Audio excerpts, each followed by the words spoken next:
So let's dive in. So the first one is begin with the end in mind. How do you apply that to sales? Sure. Well, actually, it's my first one. I juggle the order a little bit.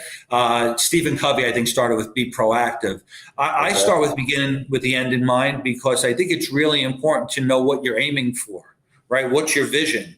You need to know on some level where you're going, right? If you put a ladder up against the wrong wall, you might climb it really fast, but you get lost and you get tired. Right? Yep. You have to make sure it's up against the right wall. So I think beginning with the end in mind is the most important thing. And, from my perspective, it was basically just knowing what I wanted to do when I was in sales. I'm still pretty competitive, but compared to how competitive I was 35 years ago, I'm a shell, right? So when I came into EMC, my goal, my vision, begin with the end, was I wanted to be number one, not number two. Number one, right? And, I aimed really, really high. There were, as you know, there were dozens, if not hundreds of rock stars at EMC at the time. And I'm not even sure if I ever got quite to number one, but by aiming really, really high, I got pretty darn close in many different areas, right? So I think that's what I would take from this, right? If you're in sales, you need to know what you're aiming for. What's your goal? What are you trying to achieve? Is it getting new name accounts? Is it maximizing revenue? Is it maximizing GP? Is it growing product lines within a specific customer base? If you don't know what you're aiming for, you're not going to hit it. And one thing else I will add to this, I know we have a lot to cover. The best way to not make your goal is to aim to just hit your goal. I used to aim 3 to 5x above what I was aiming, and you always find a way not to get there, but somehow or another, I always got to my goal. And so that's a piece of advice I would give to the people that are young watching. Don't just aim it for the goal. Find out who the best sales rep is in your organization and say, I'll beat that person. And if you aim there, you'll probably almost definitely wind up doing things that make you much better than the average sales rep. That's awesome. Well, the way you knew your number one or top was you'd get the outstanding rep or manager, whatever plaque. So did you ever get any of those plaques? Yeah, and actually that, and then also I've lost them somehow in all my multiple moves. But remember, they used to send out the weekly reports. They would rank the top 10, right, by revenue and everything, right? Well, it was all revenue for us at the time. So, it was pretty interesting because Terry Jan was the top sales rep at EMC when I went into the field in 1987. And he had like 5 or 6 real big accounts, Prudential, Bell Labs, we were just talking about. And I was the hunter, right? So it was really hard for me. I would have to basically do 50 sales to make up for his 5. So we had some good back and forths. I beat him a couple times. He usually beat me though. And then talking about the competition side, Andy O'Brien and Greg Guimon, and we're all friends from school. So every quarterly meeting we come together, and the way we'd kind of measure ourselves would be W2. So you'd kind of see whose W2 is higher. So that was it's probably an old school thing, but any of the younger crowd watching, I encourage you to do that. I think I got some extra beer money from them doing that. But anyway. And then Ryan pops on here, says, hey, Pop. So, Ryan, maybe you want to share a Patism or Dadism or something like that might be interesting for the group, or certainly you can ask him a question as well.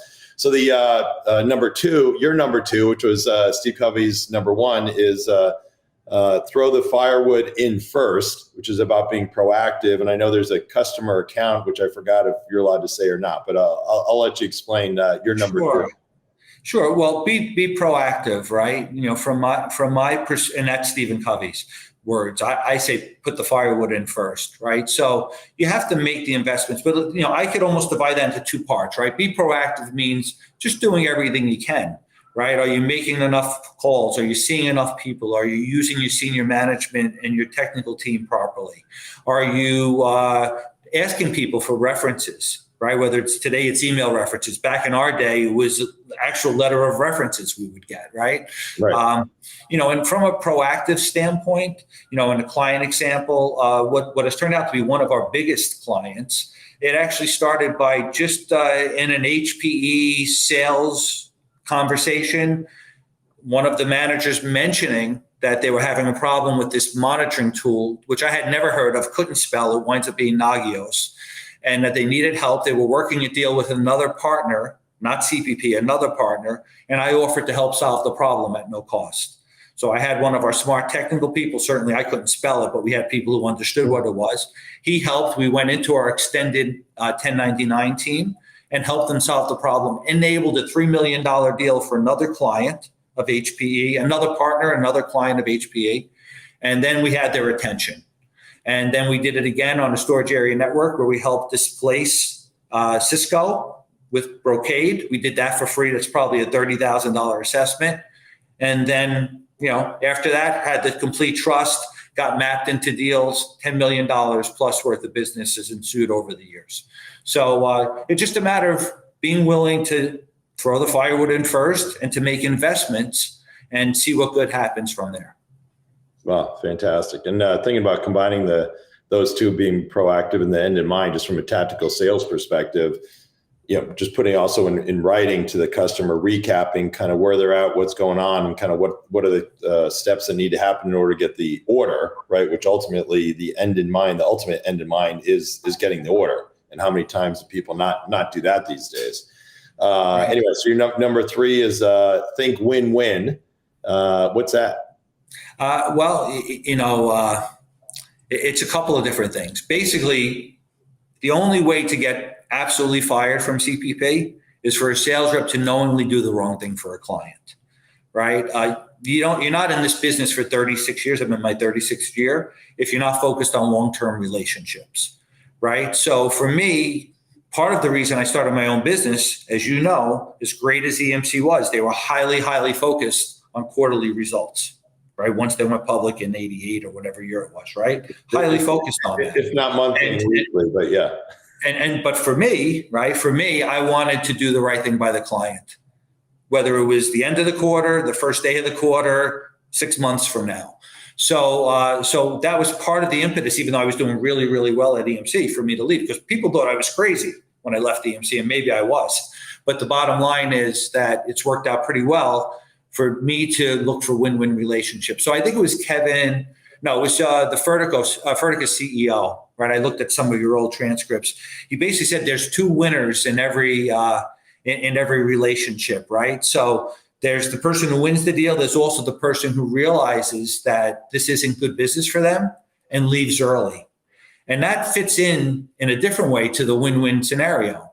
So in other words, if I'm focused on the customer winning as much as I'm winning, I will have the courage to walk away. And I've done it dozens of times over the years. Basically said, hey, listen, Mr. Customer, I'd love to work with you. I realize you like us and you want to work with us. We're not best for you here, and this is why. But when I come back 6 months from now and say we're best for you, I want you to listen to me, because I won't say it unless I mean it. I've won millions of dollars worth of business by doing that.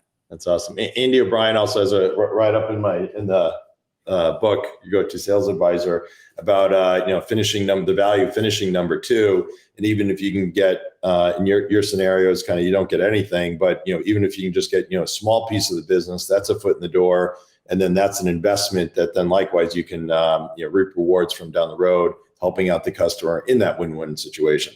So number 4 is pushing for first things first. Explain that one. Well, that's just about priorities. Right. So, Tom Hopkins, How to Master the Art of the Selling. Great classic. Right. Classic. They made us all read it. My Bible early on. Right. Mine as well. It was the first self-help sales book I ever read. Still to this day, even though it's relatively simplistic, one of the best. It was one of 6, I think, books that EMC made us read in 1987 through the training program.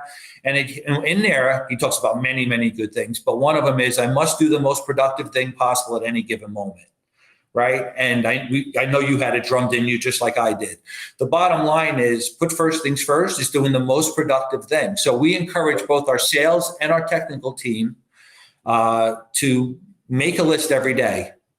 6 top priorities, and not just the 6 top priorities, but to rank them, right? Put them in order of priority. If you have doubt, do the first one, the most difficult one first, right? Do the hardest thing first if you're not sure what the number 1 priority is. And then, leave plenty of time, 1 to 2 hours, for urgent and or important stuff that comes up along the way. So it's really just time management said a different way. Yeah, awesome. And then next one is seek first to understand and then to be understood. Well, that's not only in sales. I think that's really anything in life, right? Any kind of relationship with people skills. We all can get in trouble, myself included, by speaking too soon without fully understanding. I did it just yesterday with my brother. And if he's on, I don't know if he's on, I think he had a client meeting, but if he's on, he'll laugh and he knows what I'm talking about. So it's really just about asking questions. And what I have found, even more so over the years, is that customers know exactly what they want. And if you ask the right question and you have a demeanor of being open, they'll tell you what they want. They'll tell you what's important to them most of the time. And I can't tell you, Randy, how many meetings I've gone into where I was supposed to make a presentation. I had a half hour and I spent the first 15 or 20 minutes just asking questions and learning what was most important to the client, and then spending 10 minutes talking about what was important to them instead of a half hour talking about what was important to me, which may have not been important at all to the client. So I just think it's a business and a sales process that seeking first to understand, it just makes a lot of sense. And there are dozens of books out there on just asking questions, smart questions, etc. And then active listening. Right? If you ask the questions, but you don't listen, right, you got to listen as well. Well, that's why I say, two ears and one mouth, right? Use in proportion. Amongst other things.